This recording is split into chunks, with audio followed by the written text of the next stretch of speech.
Praise the Lord. நீதிமொழிகள் 7ஆம் அதிகாரம். என் மகனே, நீ என் வார்த்தைகளை காத்து என் கட்டளைகளை உன்னிடத்தில் பத்திரப்படுத்து. என் கட்டளைகளையும் என் போதகத்தையும் உன் கண்மணியைப் போல் காத்துக்கொள். அப்பொழுது பிழைப்பாய். அவைகளை உன் விரல்களில் கட்டி அவைகளை உன் இருதய பலகையில் எழுதிக்கொள். இச்சக வார்த்தைகளை பேசும் அந்நிய பெண்ணாகிய பரஸ்திரிக்கு உன்னை விலக்கி காப்பதற்காக ஞானத்தை நோக்கி நீ என் சகோதரி என்றும் புத்தியை பார்த்து நீ என் இனத்தாள் என்றும் சொல்வாயாக. நான் என் வீட்டின் ஜன்னல் அருகே நின்று பலகனி வழியாய் பார்த்தபோது பேதியர்களாகிய வாலிபருக்குள்ளே ஒரு புத்தியீன வாலிபனை கண்டு அவனை கவனித்தேன். அவன் மாலை மயங்கும் அஸ்தமன நேரத்திலும் இரவின் இருண்ட அந்தகாரத்திலும் அவள் இருக்கும் சந்துக்கடுத்த தெருவில் சென்று அவள் வீட்டு வழியாய் நடந்து போனான். அப்பொழுது இதோ, வேசியின் ஆடையாபரணம் தரித்த தந்திர மனமுள்ள ஒரு ஸ்திரீ அவனுக்கு எதிர்பட்டாள். அவள் வாயாடியும் அடங்காதவளும் ஆனவள். அவள் கால்கள் வீட்டிலே தரிக்கிறதில்லை. சில வேளை வெளியில் இருப்பாள், சில வேளை வீதியில் இருப்பாள், சந்துகள் தோறும் பதிவிருப்பாள்.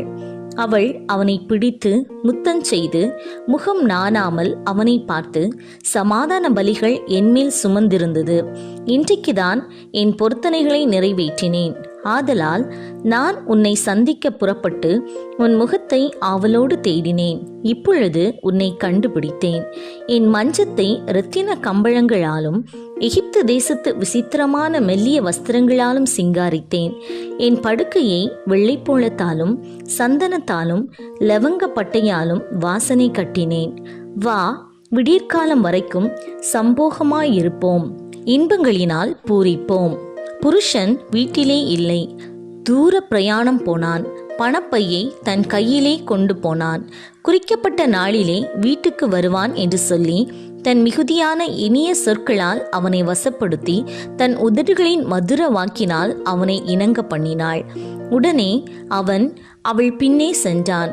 ஒரு மாடு அடிக்கப்படும்படி செல்வது போலும், ஒரு மூடன் விலங்கிடப்பட்டு தண்டனைக்கு போவது போலும், ஒரு குருவி தன் பிராணனை வாங்கும் கண்ணியை அறியாமல் அதில் விழத் தீவிரிக்கிறது போலும் அவளுக்கு பின்னே போனான்.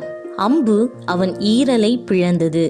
ஆதலால் பிள்ளைகளே, எனக்கு செவி கொடுங்கள், என் வாயின் வார்த்தைகளை கவனியுங்கள். உன் இருதயம் அவள் வழியிலே சாய வேண்டாம், அவள் பாதையிலே மயங்கி திரியாதே. அவள் அநேகரை காயப்படுத்தி விழப்பண்ணினாள், பலவான்கள் அநேகரை கொலை செய்தாள். அவள் வீடு பாதாளத்துக்கு போம் வழி, அது மரண அறைகளுக்கு கொண்டு போய் விடும்.